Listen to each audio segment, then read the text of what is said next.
حدیث پاک میں آتا ہے کہ قیامت کے دن اللہ تبارک و تعالی دو طرح کے لوگوں کی طرف دیکھنا بھی پسند نہیں فرمائیں گے۔ ایک زانی، جو شخص زنا کرتا ہے، اور یاد رکھے یہ زنا قرض ہے، آج لوگے کل دینا پڑے گا۔ اس لیے حدیث میں آتا ہے کہ جو شخص زنا کرتا ہے یہ اتنا بڑا گناہ ہے، یہ اتنا سنگین گناہ ہے، اللہ تبارک و تعالی قیامت کے دن اس زانی کی طرف دیکھنے کو بھی پسند نہیں فرمائیں گے۔ دوسرا بے پردہ عورت، وہ عورت جو اس حالت میں لوگوں کے سامنے آتی ہے کہ آدھا جسم چھپا ہوا، آدھا ننگا، کبھی سر ننگا، کبھی سینہ ننگا، کبھی بازو ننگے۔ یاد رکھیں وہ زانی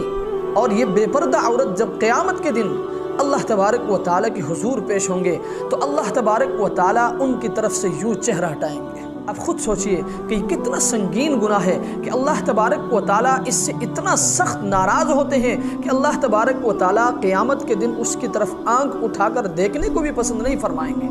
اللہ تبارک و تعالیٰ ان دو بیماریوں سے